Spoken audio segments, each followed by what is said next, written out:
bienvenue sur le comptoir de la psychologie. Je vous propose aujourd'hui un épisode différent. Différent puisque déjà je ne suis pas seule et en plus je ne suis pas accompagnée par un professionnel pour nous parler de sa clinique. Ça fait un petit moment que j'ai envie de me laisser la possibilité de me promener avec différentes idées de création d'épisodes. Donc voici un épisode qui retrace un parcours personnel. Ce parcours, c'est celui de Guillaume et de ses 10 ans de psychanalyse.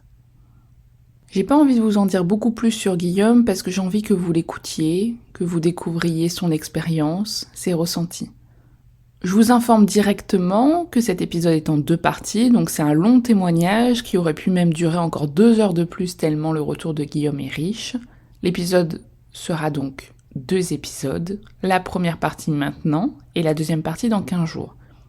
Ça me permet d'être un petit peu plus dans les temps pour vous proposer du contenu. Le deuxième bout de l'épisode, par contre, sera disponible en avant-première sur Patreon dès cette semaine, donc n'hésitez pas à nous rejoindre.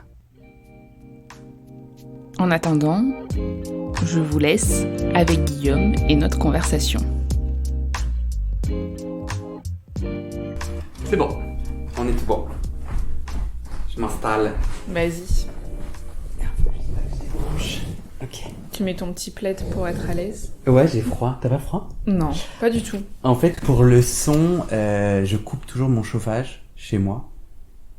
Et du coup, à chaque fois j'ai froid. Parce que mon chauffage, tu sais, ma chaudière qui est juste à côté là, elle fait un cling cling cling cling cling cling, elle réchauffe un ballon. Donc j'ai froid. C'est marrant parce qu'en plus, souvent on a plus froid chez les autres et chaud chez soi. Ah ouais? C'est-à-dire que normalement, dans son milieu, on a souvent une température qui nous va mieux. En plus, c'est des lieux qu'on connaît, qui sont familiers, donc on a moins froid. Et là, c'est marrant parce que c'est toi qui as froid chez toi. Moi, je suis très bien. Et d'autant plus que moi, en fait, je gère pas la température de mon chauffage. Ma chaudière est au minimum et en fait... Et on va pouvoir parler de contrôle alors.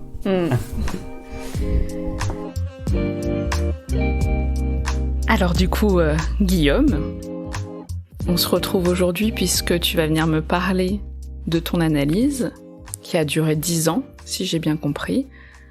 Peut-être qu'on peut commencer justement sur cette avant-analyse, où tu étais, qu'est-ce que tu faisais, qu'est-ce qui se passait pour toi?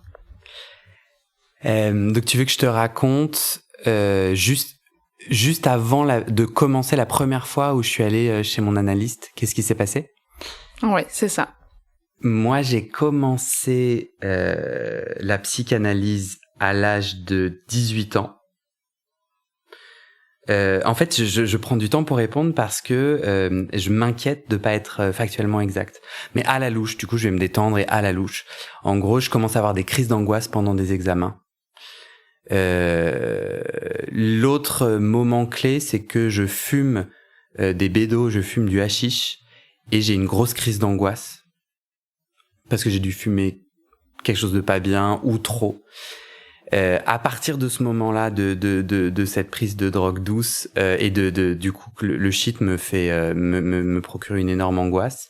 Elles restent en fait, elles sont récurrentes et principalement lors d'examens. Où en fait mon cœur se met à battre, j'ai peur et encore aujourd'hui j'ai peur des examens. J'ai peur et en fait c'est vraiment le nœud de ma psychanalyse quoi, c'est la performance, c'est le rapport à la réussite, à la performance, être assez. Donc du coup je fais des crises d'angoisse et j'arrive pas à mettre des mots sur ce qui se passe. Je suis dans une famille où d'autres personnes ont des gros problèmes. C'est comme ça que moi je comprends les choses. Et moi ma place c'est faut pas rajouter quoi. Ma façon de naviguer en fait ma structure familiale et ma famille, c'est qu'il y a d'autres gens qui ont des gros problèmes. Et moi j'ai pas d'espace, je m'offre pas et j'ai pas d'espace pour dire ça va pas. Et donc médicaliser et m'aide. Et donc je demande à aller à l'hôpital. Je dis il y a un problème. Et donc je fais un petit séjour à l'hôpital psychiatrique, très très particulier comme expérience.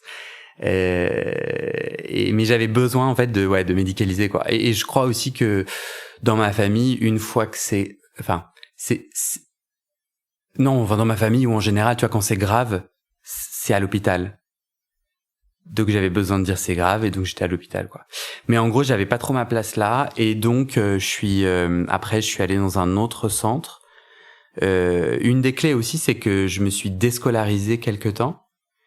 Et donc dans ce rapport à je dois réussir à l'école. Moi j'ai toujours mais je viens d'une famille que j'estime excellente à l'école. Enfin tout le monde a moi mon frère, ma sœur et mes parents, ils ont tous 18 quoi sur 20.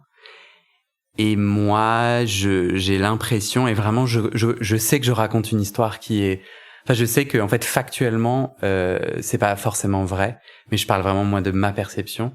Donc c'est vrai qu'il y avait souvent des 18 sur 20, c'est vrai aussi que je les ai toujours trouvés excellents et je rappelle maman me dire mais un examen c'est comme un jeu.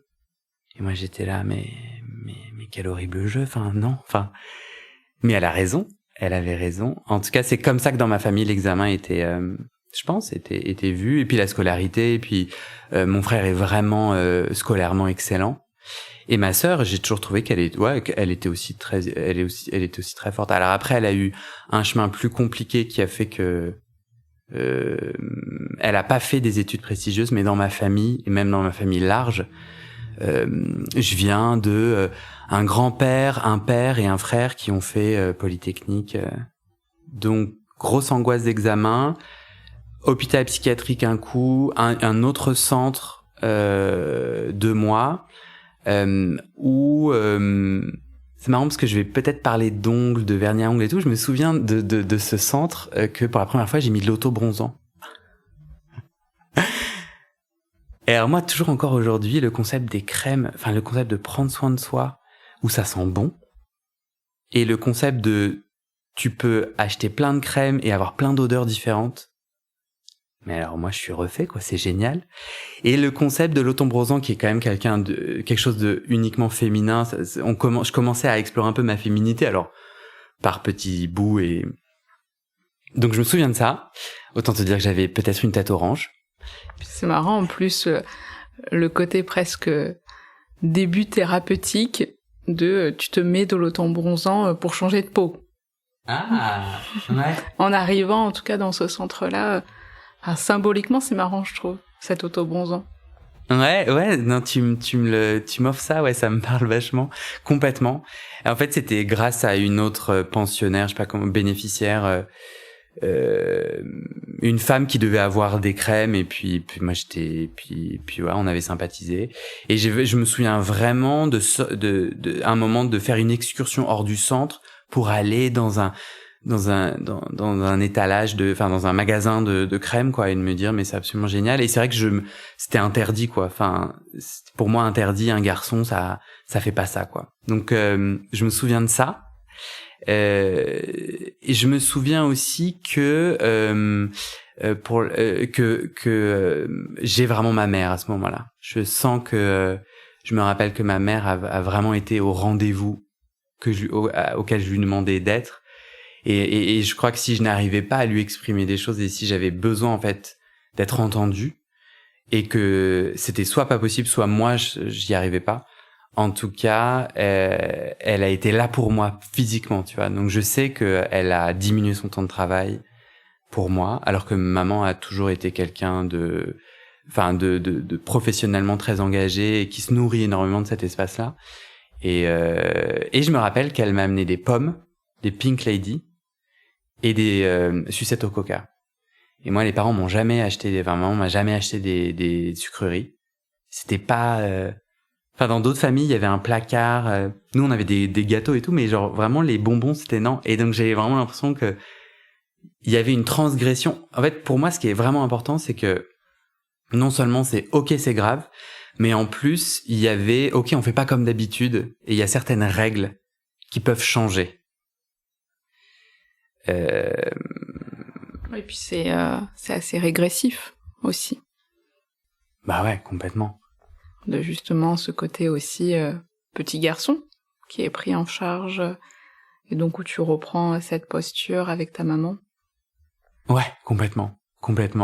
Et en fait, c'est dans ce centre-là alors après, dans mes souvenirs, en fait, du coup, donc j'avais manqué une partie de l'année, donc j'ai passé mon bac blanc, je devais être en première, pas blanc alors, ou non, donc j'étais en première, donc tu fais ton bac français, je pense que il est en première, et donc je l'ai fait au rattrapage, donc j'avais des médicaments, etc., et donc j'ai beaucoup travaillé pour ça, donc dans mon rapport à l'examen, c'était très angoissant, mais je sais pas, je me rappelle, c'est bizarre, hein, mais bon, en tout cas, je me rappelle que je l'ai passé, que j'ai eu une excellente note, donc t'as un oral, un écrit, j'ai eu une excellente note à l'oral, et j'ai eu 4 à l'écrit, quoi.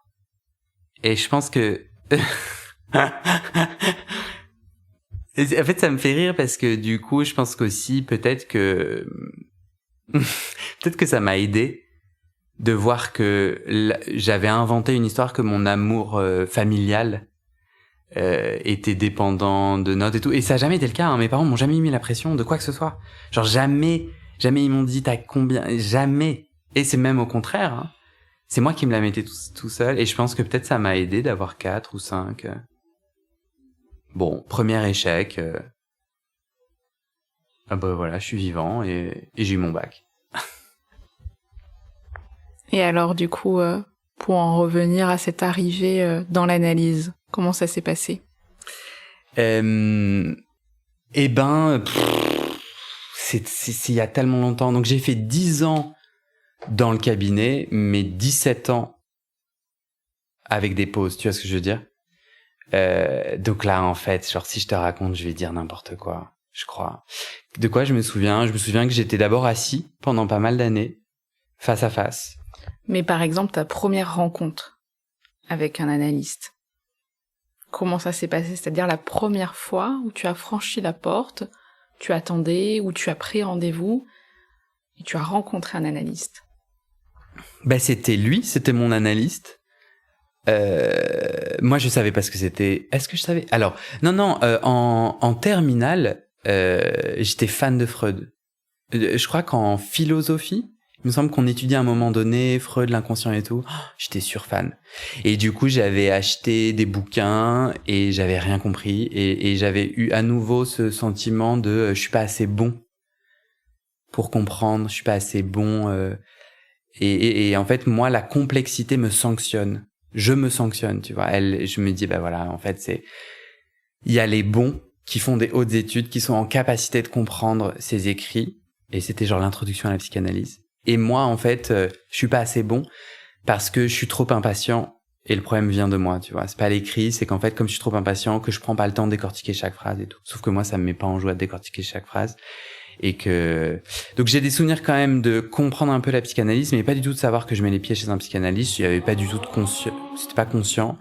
Et on est là parce que je crois que le centre a conseillé à ma mère cet endroit, cette personne, qui me semble avoir une sorte d'expertise dans l'adolescence, truc dans le genre. Moi, je me souviens que ma mère est venue au premier rendez-vous, qu'on était assis à la table. Je m'en souviens parce que c'est genre passation, quoi. Et c'est comme ça que moi je l'ai ressenti, tu vois, passation de bon bah j'ai fait une partie du taf. Je sais pas si maman a pensé ça, hein. Mais en mode bon bah moi en tout cas c'était ça, c'était que lui était transmis une forme d'accompagnement, d'autorité. Et je pense que ça m'a aidé que ma mère soit là et puis après plus là. C'était un peu une passation que c'était... En tout cas, ça a été fait alors que j'étais encore enfant et que c'était encore ma mère qui participait à mes premiers rendez-vous.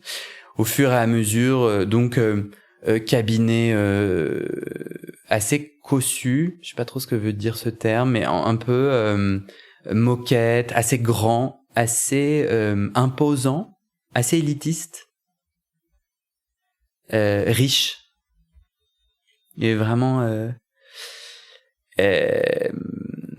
monsieur, donc un homme, monsieur qui a pas l'air, monsieur qui a l'air cool, qui a l'air sympa,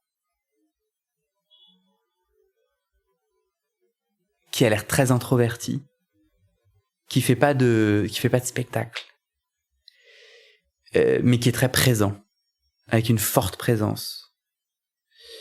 Voilà mon ressenti, pas du début, hein. Et après, on s'assoit, et on a fait plein de séances comme ça, où je venais... Je me rappelle du moment où il a commencé à fermer les yeux et à genre s'endormir.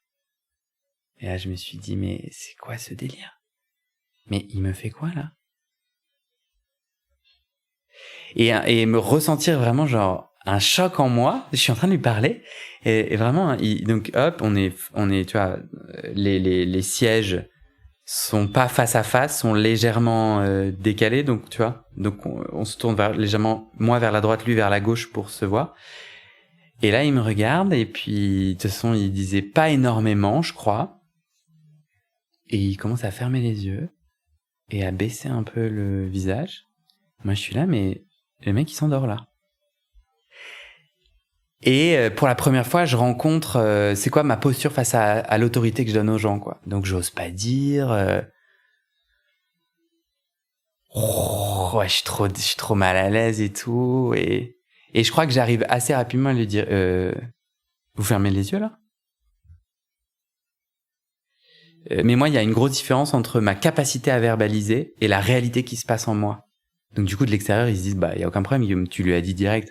Mais sauf que en moi, je suis pas aussi aligné que ça, quoi. Puis on passe au divan, il me dit, un jour, il me dit, allongez-vous. Ça non plus, je me souviens pas très bien. C'est marrant parce que du coup, donc il y a quelques mois, je te contacte avec l'envie de me connecter à des gens qui font des podcasts sur le sujet, de la psychologie. Je sais pas, dis-moi si mon message avait une autre intention ou si j'ai exprimé une intention, mais j'en avais pas totalement. J'étais plutôt en joie de me connecter, puis de dire, bah toi, ça se passe comment Et en fait, au fur et à mesure, on a eu cette idée de, moi, je cherchais quelqu'un pour faire l'exercice que je propose aux autres de faire. Je trouvais ça vraiment intéressant. Et puis, voilà, moi, mon premier épisode pose une problématique. Et en vrai, ce podcast me fait travailler cette problématique. Et du coup, on en est où ? Et bon, tu acceptes, du coup, ce témoignage est le jeudi matin. Et alors, ça m'a trop stressé, quoi. Ça m'a stressé. Vraiment, cette question de la performance. En plus de me dire, oh là là, mais attends, mais en plus, tu demandes aux autres de faire un truc qu'apparemment, toi, t'es peut-être pas capable de faire. Gros syndrome de l'imposteur. Parce qu'en fait, moi, ce qui m'inquiète vachement, c'est de mettre des mots sur un intime, sachant que moi, je suis pas anonyme, et que du coup, d'embarquer avec moi, ma mère, ma famille, machin, et je trouve pas ça ok, tu vois, enfin, sans leur consentement. Et en fait, ce matin, c'est marrant, mais j'avais oublié que moi, j'ai pris des notes pendant 17 ans. C'est trop marrant, le cerveau. Tu prenais des notes pendant ton analyse, enfin, c'est-à-dire dans l'après-coup ? Ouais. Et ouais. C'est super intéressant. Et t'écrivais quoi ? Enfin, est-ce que c'était sur ce que tu pouvais penser de ce que tu avais pu dire en séance, ou de ce lien aussi avec cet espace, cette personne ?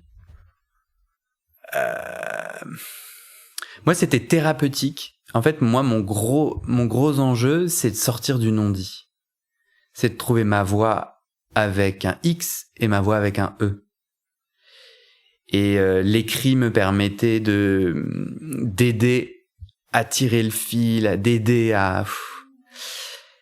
Et donc c'était pas trop lié au cadre ou au machin, c'était vraiment plus lié à ce que je travaillais là-bas, quoi, à mettre des mots sur mes émotions, à appréhender la tristesse et la colère, la culpabilité, enfin. Mais du coup, parce que j'avais l'impression que j'avais un truc que j'avais envie de te partager, mais j'ai oublié. En gros, du coup, je me suis dit, ah là là, mais il faut que ça soit bien. Et du coup, je vais dire quoi en fait ? Et qu'est-ce que j'ai envie de dire ? Enfin, et c'est génial parce que du coup, je ressens vraiment ce que je fais vivre aux autres. Enfin, mon invitation pour les autres. Et donc, j'ai commencé à lire ces différentes c'est différent. Et puis il y en a tellement. Et en fait, tu te souviens, toi, parce que tu m'as posé une question, et là, j'étais en train de te raconter une histoire qui était censée répondre à cette question. Tu te souviens, toi, de ta question? Tu veux me la redonner? Par rapport à ce que tu écrivais? Non, à celle d'avant. Je te disais, 17 ans, 10 ans, on a commencé sur le canapé, enfin, sur le fauteuil. On est passé au canapé. Bon, je me souviens plus, mais en tout cas, de toutes ces notes, c'est impressionnant parce que tout a changé et rien n'a changé. Ce que j'ai écrit, je pourrais l'écrire aujourd'hui.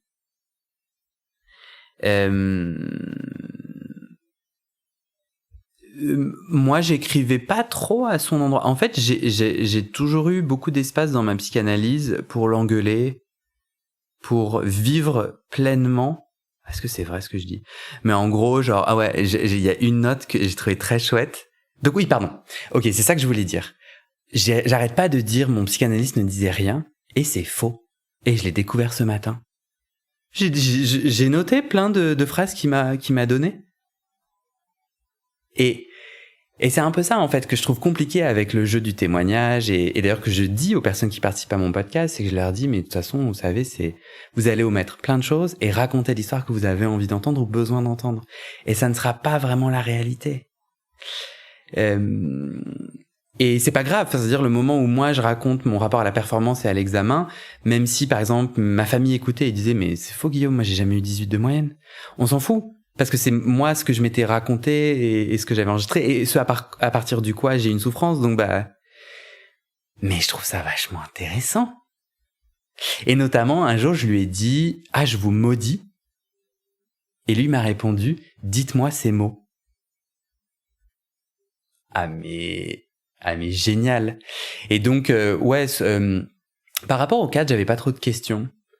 C'est pas vraiment ça qui m'habitait tu vois, tout au long de l'analyse. En gros, je ressentais de la colère contre lui, je me disais qu'il me jugeait, et je le disais assez facilement en fait, et vraiment j'ai eu vraiment besoin d'être assez agressif envers lui, puis soudainement très aimant. Enfin bon, c'était un bordel, et j'étais pas dupe. Et je sentais j'en sais rien de ce qu'il pensait, mais enfin j'étais là pour ça, quoi. Je payais pour venir déverser un truc dont je comprenais pas pourquoi, mais soudainement cette émotion qui ne savait se dire autrement rejaillissait sur lui, et très souvent d'ailleurs je l'engueulais et je me disais, mais puisque je ne sais rien de vous et que vous n'avez rien dit, comment est-ce que je peux me sentir à ce point-là jugé? Bah gars, en fait c'est juste toi qui te juges toi-même, et hop, j'arrivais à creuser, tu vois.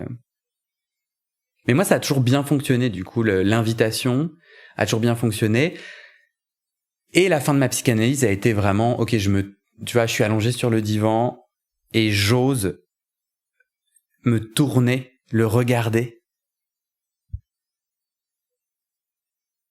J'ai eu besoin, en fait, de grandir, de lui enlever l'autorité. Parce qu'en fait, tu vois, je payais chaque semaine, on pourrait dire 2 fois par semaine, on pourrait dire, en fait, financièrement, c'était vraiment, t'étais adulte, t'étais consentant et adulte. Et en fait, non, je rejouais une posture très enfantine, quoi. Le truc que j'ai pas osé, donc j'ai osé genre me tourner et le regarder. J'ai l'impression vraiment de faire un truc de ouf, quoi. Et le seul truc que j'ai pas osé faire, c'est de me lever et partir. Genre, à n'importe quel moment, de décider que c'était moi qui terminais la séance. Et donc, ouais, je pense que sur le cadre, il y a vraiment eu un enjeu de rébellion. Il y a eu un enjeu de défier. Et d'ailleurs, je pense que toutes ces tentatives étaient un petit peu inintéressantes, quoi. Un peu... Ah, et c'est très bien ce qu'il a dit, genre, je vous maudis, dites ces mots, c'est exactement ça, en fait.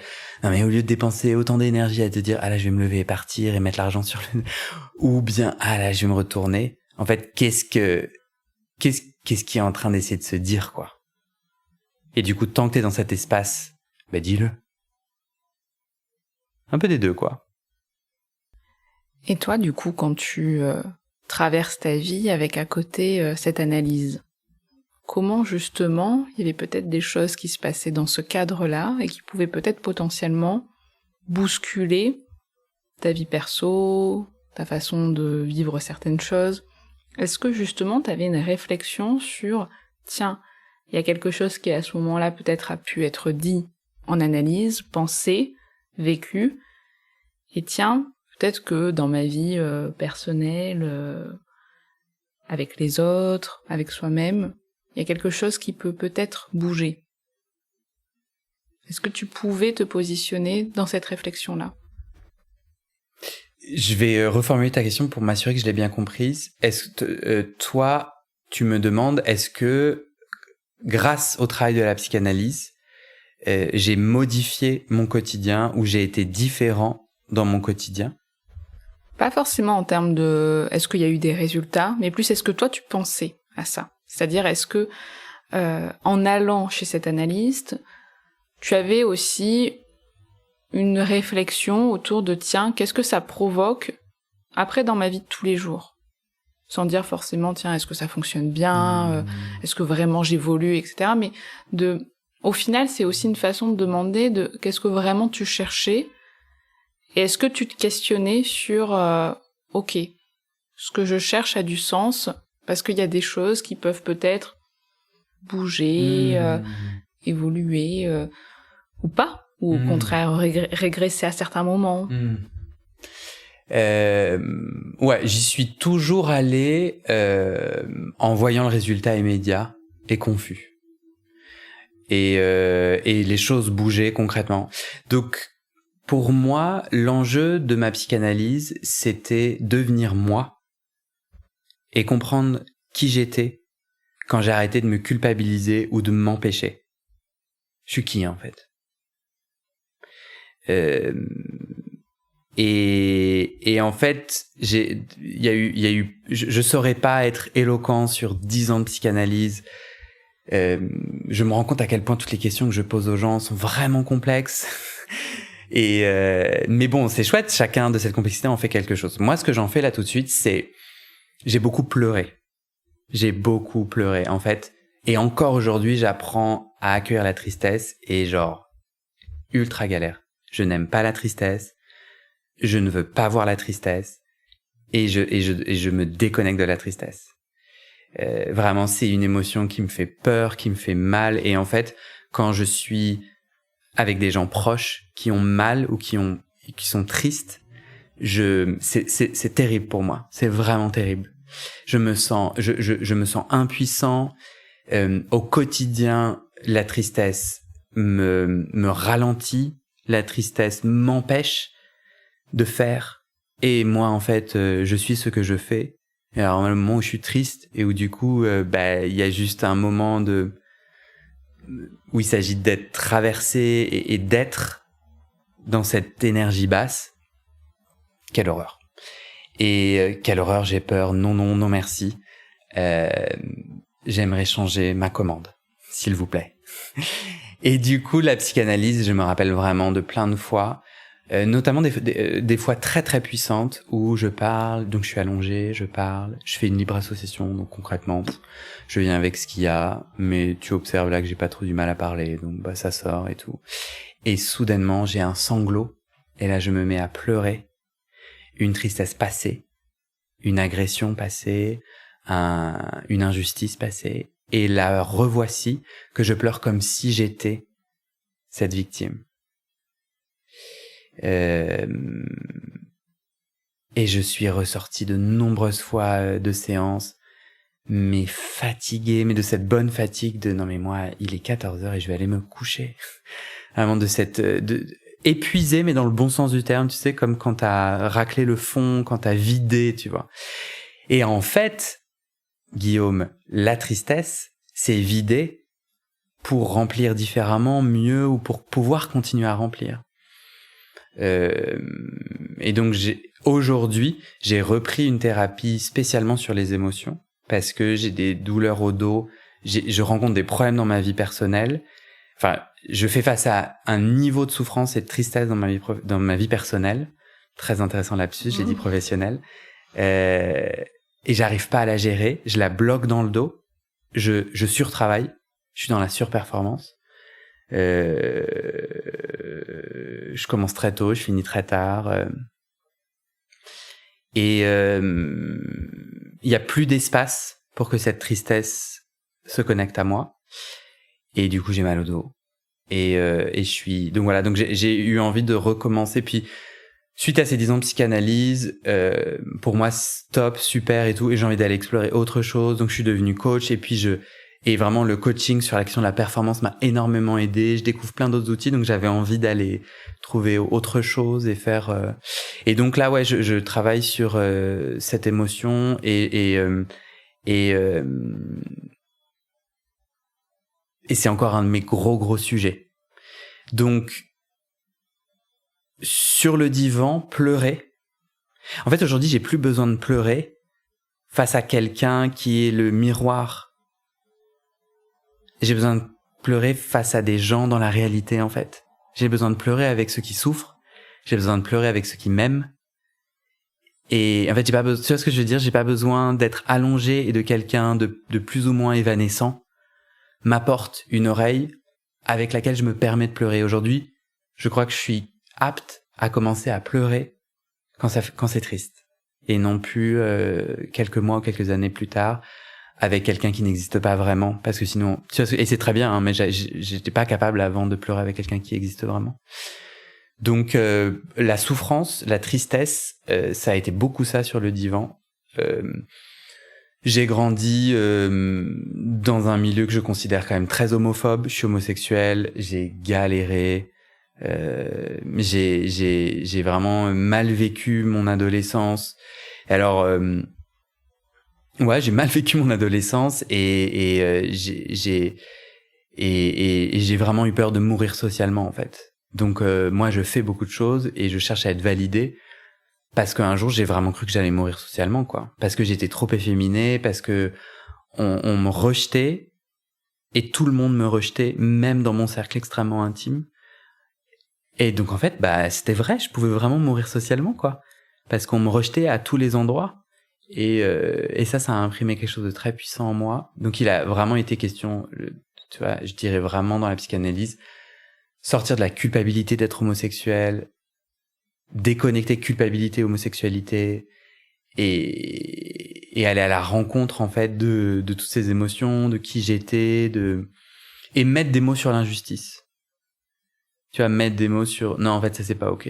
Parce qu'en fait ce qui s'est passé c'est que du coup je me suis modifié pour être validé, pour que les gens j'ai pas l'impression de mourir socialement, je me suis modifié. Donc je suis devenu très j'ai l'impression que ça a développé chez moi une compétition où en fait, il faut que je sois aimé des bonnes personnes. J'ai été très stratégique dans les liens que je nouais pour pas mourir. Et du coup, j'ai complètement étouffé et écrasé l'homosexuel en moi, la femme en moi, enfin j'ai pas d'autres, enfin le gros en moi.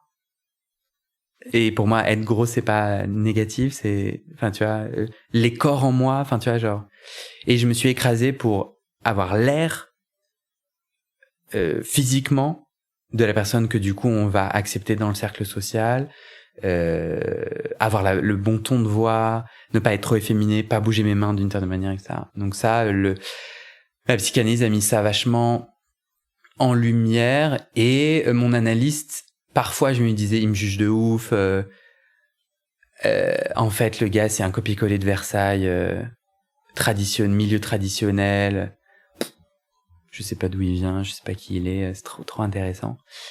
Et parfois, non. Et la plupart du temps, il avait une façon, il avait des onomatopées. Et vraiment très souvent, et l'émotion me remonte là en y pensant, il arrivait à faire des genres de genre mais un qui monte à la fin en mode genre ouais, enfin mais vraiment et ça tu sais, une fois que j'ai accédé à la tristesse, que les larmes commençaient à couler, son il venait être la petite aiguille qui vient percer la poche de pu et l'aider à s'évider, tu vois, au lieu de l'éviter.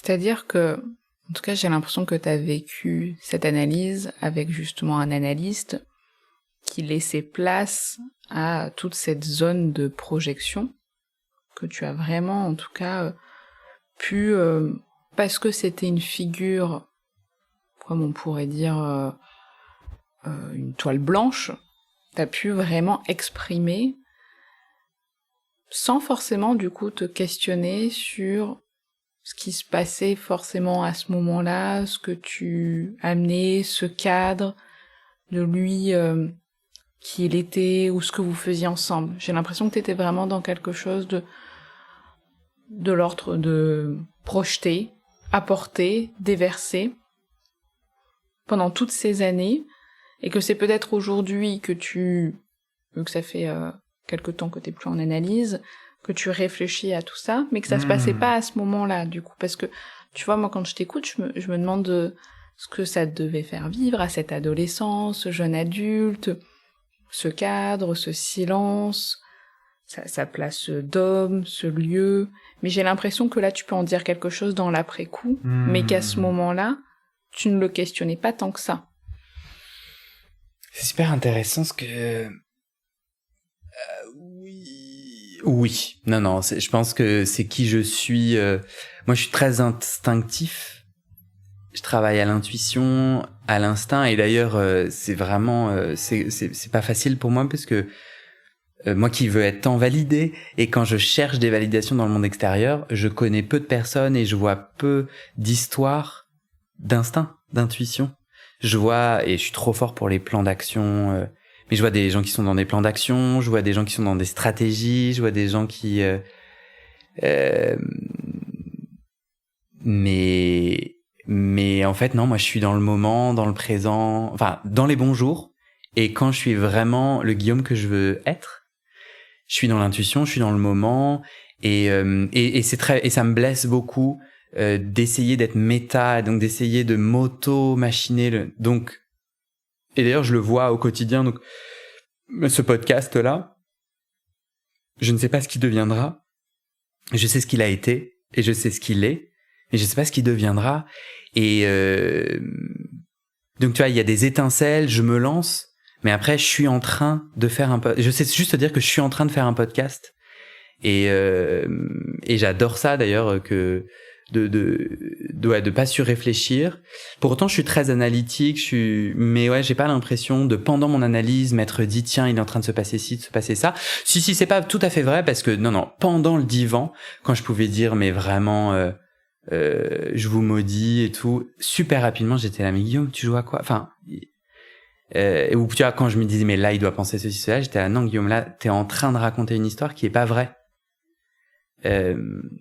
Et donc j'ai ce niveau supérieur, un peu le niveau au-dessus, de dire non, là il est en train de se passer un truc important. Donc si, peut-être que si, mais après la théorie ne m'intéresse pas. Je pense que ça vient du fait que moi j'ai toujours eu, la théorie c'est l'élitisme pour moi, et je sais que c'est pas que ça, mais je suis encore dans un moment de ma vie où la théorie c'est l'élitisme, et donc en fait elle me fait peur parce que je m'en sens exclu, parce que je m'en sens pas capable. Peut-être un jour, tu vois, je me réconcilie. Bon, le futur de se réconcilier, et à mon avis je trouve pas ce futur là parce qu'il est encore lointain.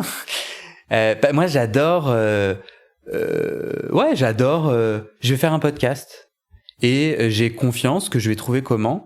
Et du coup, c'est très simple. C'est un micro plus un logiciel plus un machin. Et puis après, enfin, tu vois, j'ai pas besoin de théorie. Et pareil sur comment faire un podcast sur la psychanalyse, ou comment devenir céramiste. Je suis devenu céramiste. Jamais la théorie, toujours faire. Essayer et naviguer avec l'échec. Et ça, la psychanalyse, bof. Franchement, c'est vraiment le coaching qui m'a... Pendant tout mon temps de psychanalyse, l'échec était très saillant, était très difficile. J'ai jamais réussi à me reprogrammer dans mon rapport à l'essai, à la joie. C'est vraiment le coaching et tous les outils qu'aujourd'hui je transmets, que j'ai moi, que je continue à apprendre et que je transmets, que j'ai pu en fait sortir du modèle de l'éducation nationale, ce concept de notes. et d'une tristesse intergalactique. C'est quoi ça? Ça veut dire quoi, genre d'avoir 3 sur 20? Enfin, je trouve que vraiment la note, on passe à côté. Et en fait, mon cerveau me notait. Donc en fait, j'étais pas libre de faire une suite d'épisodes de podcast. J'étais pas libre de m'embarquer dans des aventures parce que au début, j'avais que 2 sur 20. Et en fait, 2 sur 20, ça me donne pas d'élan, moi. Moi, que si tu me donnes 2 sur 20, je me dis pas, j'ai compris 2 trucs. Et j'en ai 18 à tiens, pourquoi? Tiens, mais attends, qu'est-ce que j'ai pas compris? Tiens, j'ai envie de comprendre plus. Non, j'ai juste envie d'aller pleurer non, ça me met un poids dans le cœur, tu vois. Et voilà. Non, mais je m'interromps parce que je me rappelle plus de ta question et C'est pas grave. Je peux faire une pause? Vas-y. Pour appuyer sur stop et bien enregistrer parce que là j'ai une panique du matériel. Bien sûr. Merci d'avoir écouté cette première partie. La deuxième partie est donc dans 15 jours. Je vous laisse déjà quelques liens dans les notes du podcast si vous avez envie d'écouter un peu plus de Guillaume en attendant. Merci et à très vite. Salut!